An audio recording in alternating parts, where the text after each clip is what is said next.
Oi, gente querida. Hoje eu estou chegando a vocês com um espírito um pouco pesado para compartilhar um sonho que eu tive alguns dias atrás que muito me deixou assim, sabe, conturbado. Eu acordei no meio da madrugada, eu não me lembro do sonho, mas eu acordei com uma voz me dizendo: é com grande orgulho e com grande tristeza que... E a voz parou. Aí eu acordei, mas com toda a sensação de peso, de temor, não sabendo exatamente o que era aquilo. E eu falei: Deus, o que é isso? O Senhor está falando comigo? Esse sonho vem de Ti? Essa frase parece uma frase desconexa, parece uma frase contraditória. Porque a primeira parte diz: é com grande orgulho, e depois com grande tristeza que, e não vem mais nada. E quando eu perguntei ao Senhor isso, o Espírito Santo falou: o grande orgulho diz respeito à atitude do homem, e a grande tristeza fala do meu coração para com este tempo que está para chegar muito em breve. E aí o Espírito Santo começou a falar comigo e eu levantei de madrugada e escrevi aquilo que ele foi me dirigindo, esta mensagem que eu quero entregar a vocês. E quero pedir a todos que ouçam, percebam que é uma palavra extremamente bíblica e compartilhem com quantos vocês acharem necessários, porque eu creio que o tempo em que esta palavra se cumprirá está muito próximo, já chegou, e as coisas vão acontecer em breve. Eu quero começar lendo o texto de 1 Timóteo capítulo 4, versículo 1, que diz o seguinte: ora, o Espírito afirma expressamente que nos últimos tempos alguns apostatarão da fé, por obedecerem a espíritos enganadores e a ensinos de demônios. Foi aí que o Senhor me falou: eu quero lhe mostrar, para que você fale ao meu povo, sobre os 4 passos da apostasia. Nós estamos vivendo um tempo de apostasia nos nossos dias. E é um tempo de letargia, de sono, onde as pessoas estão, parece que, vivendo encantamento e não percebem que estão sendo engolfadas, que estão sendo tomadas por esse espírito de apostasia. E eu quero falar então desses 4 passos para que você identifique, não na sua vida, porque em nome de Jesus eu espero que você não seja enganado por esse espírito, mas na sociedade que vivemos. O primeiro passo da apostasia começa com a dúvida. Satanás, lá no Jardim do Éden, ele lançou a dúvida na palavra de Deus. Ele questionou a Eva sobre a palavra de Deus e sobre a sua veracidade, sobre o cumprimento da palavra. E porque Eva e Adão deram esse espaço para discutir a respeito da palavra de Deus, para refletir, para pensar, eles acabaram sendo enganados pela dúvida e pecaram e foram afastados da presença de Deus. Satanás usou a mesma estratégia com Jesus. Quando Jesus foi tentado no deserto, ele também questionou se Jesus era filho de Deus, quando ele tinha acabado de ouvir no batismo que ele era o filho amado em quem Deus tinha tanto prazer. Diferentemente de Adão e de Eva, Jesus não ficou dialogando com Satanás. Ele não considerou aquela dúvida, ele simplesmente respondeu pela palavra e venceu Satanás lá no deserto. Mas hoje nós estamos vivendo um tempo de muita dúvida nas igrejas. Queridos, pasmem, existem igrejas históricas, igrejas que tradicionalmente foram construídas em cima da palavra de Deus, que hoje estão reunindo os seus membros para discutir se a Bíblia é a verdade, para discutir se existe aplicabilidade de alguns aspectos da Bíblia nos nossos dias de hoje. Isso é um grande risco e é o primeiro passo da apostasia. Isso revela uma arrogância da parte dos cristãos e por parte dos homens em questionar a palavra de Deus. Queridos, A palavra é a verdade. Jesus disse: passarão os céus e a terra, e as minhas palavras não passarão. Já houve um tempo, quando eu me converti, que as pessoas diziam: na Bíblia eu creio até na capa. Era uma forma de dizer: creio do princípio ao fim, do Gênesis ao Apocalipse. Hoje, há muitas igrejas que questionam algumas partes, que rejeitam o Velho Testamento, que rejeitam a lei, que rejeitam aspectos da palavra de Deus, como se a palavra de Deus pudesse se tornar obsoleta, pudesse ficar caduca. Pois bem, houve um grande pregador chamado John Stott, que certa vez ele escreveu um sermão chamado The New World and the Old Word. É um trocadilho no inglês que quer dizer o novo mundo e a velha palavra. E neste confronto do novo mundo com a velha palavra precisa prevalecer na sua vida, na nossa igreja, na nossa sociedade, porque aqueles que não permanecerem na palavra vão sucumbir. O segundo passo da apostasia é o esfriamento. A palavra de Deus diz assim, Jesus disse: quando, pois, o Filho do Homem vier, porventura achará fé na terra? A Bíblia diz também que o amor de muitos esfriará. E a Bíblia diz que os homens serão amantes de si mesmos e o amor de muitos esfriará. Pois é, as pessoas começam a esfriar quando elas decidem fazer a sua vontade, a revelia da vontade de Deus. As pessoas já não buscam mais a vontade de Deus para decidir sobre as suas vidas. Decidir com quem se casar, decidir o lugar onde devem morar, decidir o trabalho que devem se ocupar. Ou seja, Deus é uma figura que está lá no céu, bondosa, e que eles pedem simplesmente para que abençoe as decisões que eles tomam. E não buscam a Deus para saber a decisão que tomar. E não se esqueçam, queridos, quando pessoas escolhem as suas vontades, muitas vezes elas estão escolhendo o pecado, estão escolhendo o caminho do erro. E eu quero mostrar para vocês nas Escrituras como pessoas que caminharam por esse esfriamento, né, por essa vontade de fazer aquilo que dá na cabeça, como essas pessoas acabaram mal. Vocês se lembram de Ló? A Bíblia diz que Ló, quando olhou para as campinas do Jordão, ele não orou a Deus para saber se era lá o lugar para onde ele deveria ir. Ele simplesmente achou o lugar encantador e disse: ali eu vou prosperar. O que ele não sabia é que aquelas duas cidades estavam profundamente contaminadas com o pecado e aquela sociedade seria destruída por Deus. Pois bem, na sociedade de hoje, muita gente está fazendo escolhas assim, escolhendo aquilo que é agradável aos olhos, escolhendo aquilo que é aparentemente bom, sem considerar a esfera espiritual daquele ambiente para o qual eles estão se dirigindo, né? Ló, como todos sabem, né, terminou mal porque perdeu a sua família, perdeu a sua esposa, a cidade foi destruída, perdeu os seus bens, as suas duas filhas foram com ele e acabaram ficando sem maridos e por conta disso embebedaram a Ló para terem os seus próprios filhos e a sua própria descendência.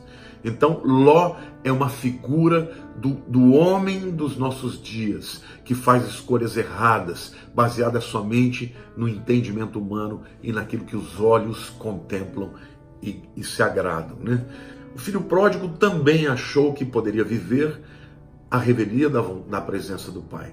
Achou que podia viver a revelia da vontade do pai. E ele chega até o pai e diz: pai, dá-me a parte que me cabe, porque eu quero ir embora. Não se esqueçam, queridos, o pai estava vivo. Herança a gente recebe quando os pais morrem. E o filho pródigo literalmente matou o seu pai no seu coração, porque ele não queria viver com ele e queria aquilo que ele podia lhe dar. O resultado disso foi viver uma vida dissoluta, perdeu tudo que tinha e só pôde recuperar porque se arrependeu e decidiu voltar para a presença do pai. Então, eu quero dizer para vocês que o esfriamento é um estágio muito perigoso, porque a pessoa que está esfriando, ela ainda não identificou no seu coração que ela está em rebelião contra Deus. Ela simplesmente começa a ter aquele sentimento de: olha, não estou me sentindo muito bem, puxa, não estou feliz, acho que meu lugar não é aqui, e começa a buscar outros caminhos. São pessoas que decidem mudar de igreja, são pessoas que decidem mudar de família, mudar de casamento, mudar de amigos. Por quê? Porque a sua vida não está muito bem, né? Eu já não amo mais a minha esposa, já não amo mais o meu marido, eu quero sair, essa igreja não está me fazendo bem, e as pessoas não consultam a Deus e acabam fazendo escolhas que vão trazer consequências. O segundo passo, portanto, da apostasia é o esfriamento. O terceiro passo da apostasia é o afastamento. É quando o indivíduo decide sair da vontade de Deus e escolher novos caminhos, e buscar novos caminhos, novas direções, novos ares. Eu tenho consciência, eu posso escolher o que é melhor para mim, eu posso decidir o que é melhor para mim. E é isso que a Bíblia diz que aconteceria nos últimos dias. O Espírito expressamente afirma, está lá em 1 Timóteo capítulo 4, verso 1, que muitos apostatarão da fé, dando ouvidos a espíritos enganadores e doutrinas de demônios. Vejam, muitas destas vozes que as pessoas acabam ouvindo, que levam essas pessoas a se afastarem de Deus, a apostatarem, a literalmente irem para longe da vontade de Deus, são vozes de demônios, são espíritos enganadores. Da mesma forma que Eva foi enganada, que Adão foi enganado, estes espíritos estão enganando nos nossos dias.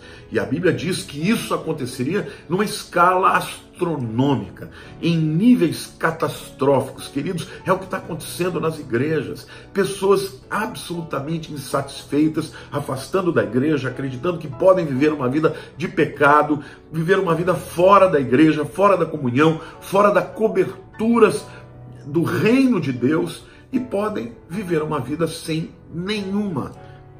No inglês existe uma expressão que chama accountability, que significa você dar conta do que você vive, da tua vida, dos seus pensamentos, das suas decisões. Pois é, estas pessoas vivem à parte das igrejas, estão vivendo longe das igrejas, longe da palavra de Deus, estão aceitando parte da palavra, rejeitando parte. Aquilo que lhes convém aceitam, aquilo que não lhes convém rejeitam. E este é um caminho que leva e que conduz à apostasia. Mas sabe, queridos, a Bíblia diz que virá um tempo de juízo. O juízo virá quer você queira, quer você não queira. Quer pareça, quer não pareça, porque a palavra de Deus disse que o juízo viria. Agora, eu estou me dirigindo aqui para 3 grupos de pessoas. O primeiro grupo de pessoas são aqueles que nunca ouviram falar de Cristo ou nunca tomaram uma decisão com Jesus. Queridos, você tem a oportunidade de aceitar a Jesus e escapar do juízo que virá. Como fazer isso? Abra o seu coração, entregue a sua vida para Cristo, porque Ele ainda está de braços abertos, esperando para que você se entregue a Ele. O segundo grupo é aqueles que já conhecem a verdade, mas estão se afastando, estão abandonando, estão esfriando, estão literalmente começando a dar ouvidos para esses espíritos enganadores. Há tempo de voltar. Arrependa-se. E Deus vai fazer algo novo na tua vida. Vai trazer um avivamento, um renovo, alegria. Vai trazer de novo aquela comunhão com Deus que você já não tem há tanto tempo. E o terceiro grupo é para aqueles que já se afastaram. Aqueles que já foram e que estão na beira da apostasia. Então, queridos, a minha palavra é para você. Arrependa-se. Volte para Deus. Volte para o Senhor, para a sua palavra, volte para a comunhão. E eu quero falar também a maneira como a apostasia está se manifestando nos nossos dias. Em primeiro lugar, a apostasia está se manifestando em forma de teologia. A teologia fala sobre Deus, mas muitos teólogos sábios, que conhecem as línguas originais, que conhecem os aspectos da teologia, os campos da teologia, não conhecem a Deus. Então, trazem novos entendimentos da Bíblia, estão retalhando a Bíblia, estão tirando partes importantes da Bíblia, dizendo que não vem de Deus, que não é factível, que não é possível, que isso não tem nenhuma ligação com a verdade, e tampouco isso pode ser provado pela ciência, e colocam a verdade de Deus debaixo da ciência, do entendimento humano, da teologia humana. E isso é um espírito de apostasia que nasce no coração de Satanás e é propagado através dos seus servos, os demônios, os espíritos enganadores. Cuidado com as falsas teologias. Cuidado com as teologias que diminuem a Deus, que questionam a palavra de Deus. Afaste-se disso para que você não seja contaminado por elas. Mas a apostasia também vem em forma de filosofia. E a filosofia nada mais é do que o entendimento humano a respeito da vida, a respeito do universo, a respeito de Deus, a respeito do céu, do inferno e de tudo que é o mundo espiritual. Na filosofia, nós vivemos na chamada era da pós-modernidade, ou a era pós-cristã. Por quê? Porque o cristianismo está sendo absolutamente rechaçado pela sociedade de hoje. Tem muita gente que nunca ouviu falar de pós-modernidade. Pastor, o que você está falando?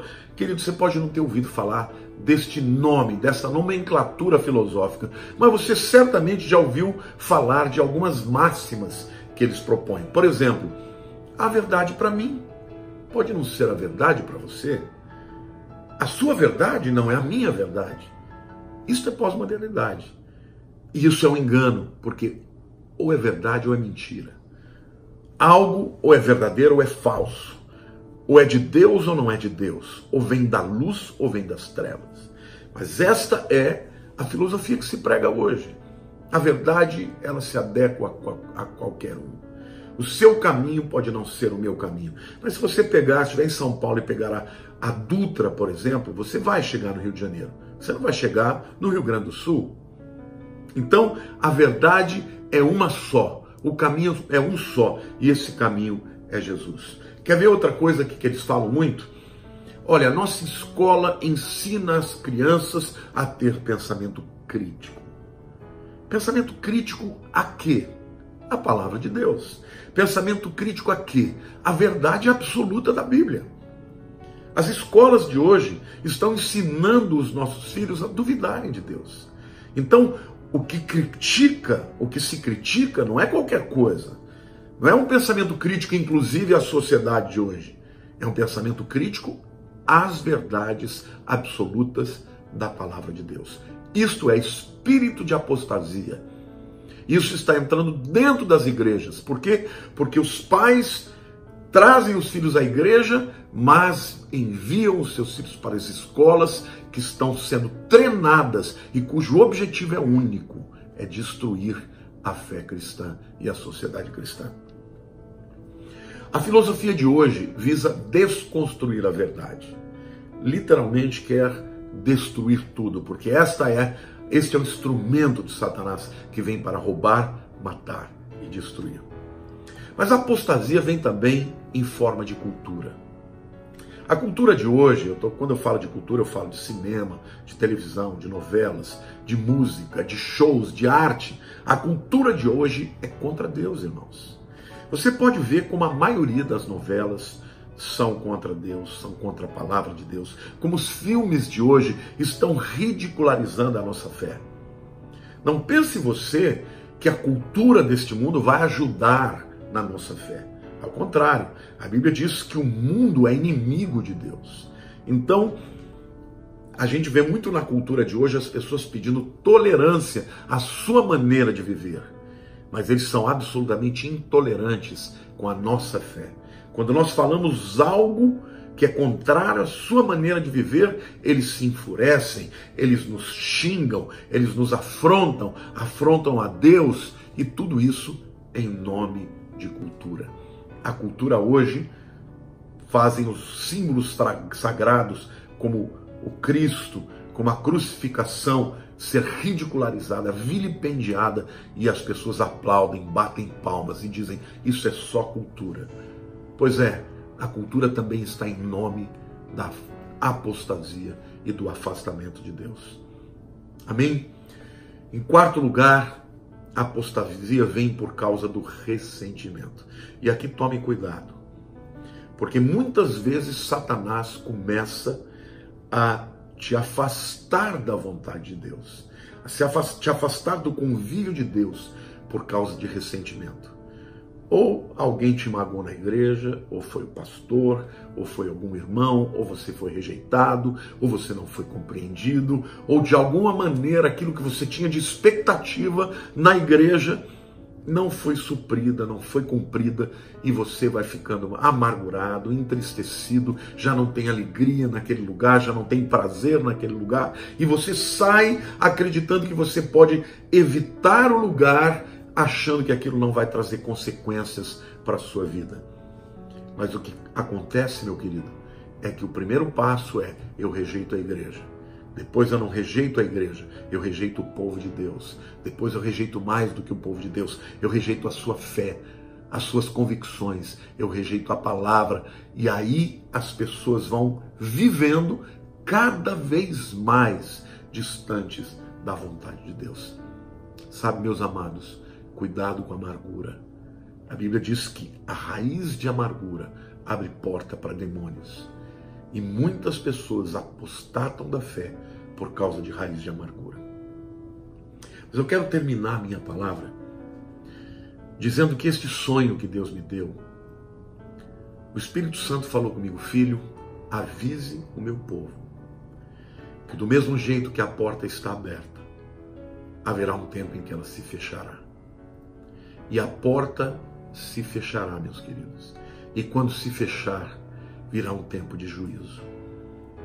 A Bíblia diz: há caminhos que para o homem parecem direitos, mas que afinal são caminhos de morte. Quando a porta se fecha, a oportunidade acaba. A porta se fechou no Éden e Adão e Eva não tiveram mais acesso à presença de Deus. A porta da arca se fechou. E durante os 100 anos que a arca foi construída, Noé pregou e houve oportunidade para aquele povo.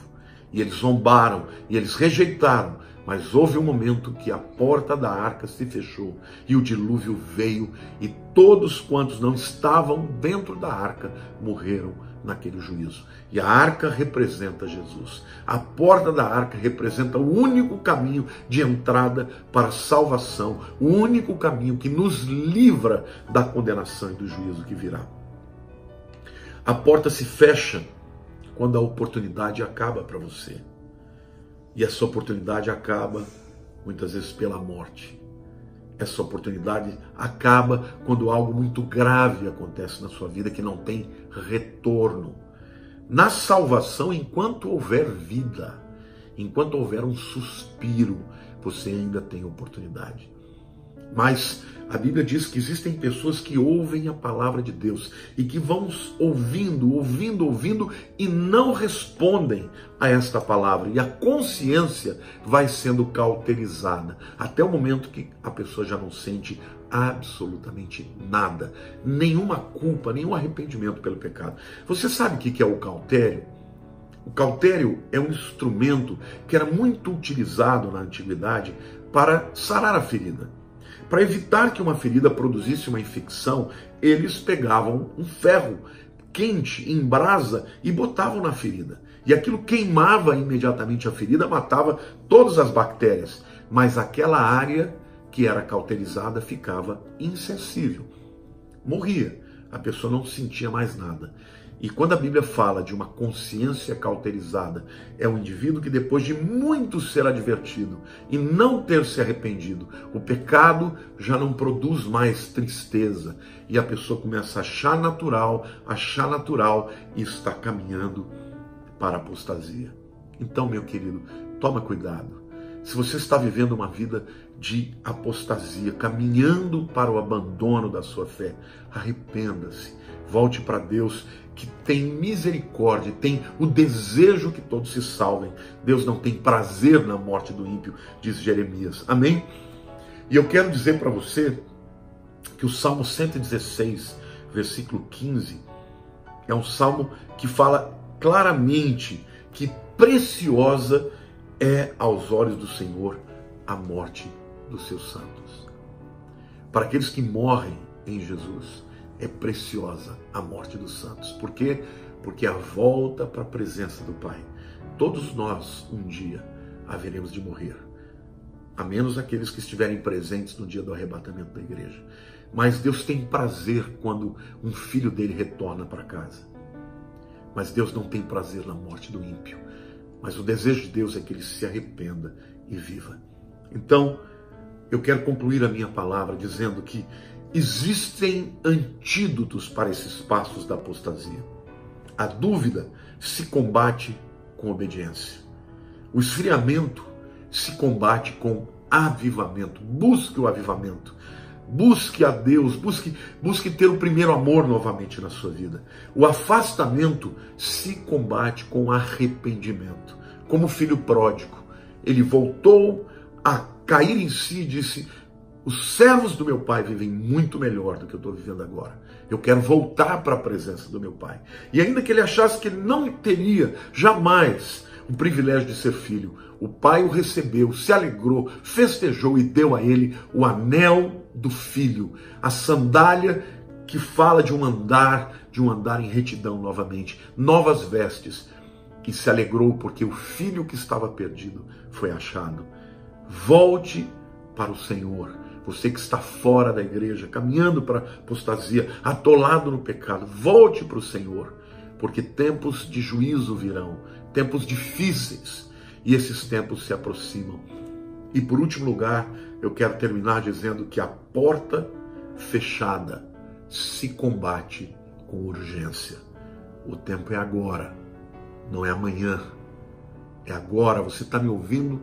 Agora tome uma decisão e volte para Deus. Eu termino com o Salmo 95, os versos 7 a 11, em que Deus faz uma grande advertência ao seu povo e diz assim: Ele é o nosso Deus e nós o povo do seu pasto e ovelhas de sua mão. Hoje, se ouvirdes a sua voz, não endureçais o coração, como em Meribá, como no dia de Massá no deserto, quando vossos pais me tentaram, pondo-me à prova, não obstante terem visto as minhas obras. Durante 40 anos estive desgostado com esta geração e disse: é povo de coração transviado, não conhece os meus caminhos, por isso jurei na minha ira, não entrarão no meu descanso. Hoje, se ouvirdes a sua voz, não endureçais o vosso coração. Queridos, este sonho que Deus me deu mostra claramente dois sentimentos absolutamente contrários de Deus e dos homens apóstatas. O que está no coração dos homens apóstatas é o orgulho. E o orgulho é o primeiro pecado do universo. É o pecado de Lúcifer. E o coração de Deus é de grande tristeza, porque Deus haverá de julgar os ímpios, as impiedades e todos esses pecados e afrontas que se acumulam nos nossos dias no mundo de hoje. Mas você pode ficar fora disso, se você se arrepender e se invocar o nome do Senhor. Se você ainda não confessou Jesus como seu Salvador, fale com Ele assim: Senhor Jesus, perdoa os meus pecados. Eu creio que o Senhor morreu naquela cruz para perdoar os meus pecados. Escreve o meu nome no livro da vida. Eu creio no Senhor e através da minha fé eu quero ser filho do Deus Altíssimo. Em nome de Jesus eu oro. Queridos, amo todos vocês. Passem essa mensagem adiante. É uma mensagem de urgência. Um beijo grande no seu coração, em nome de Jesus.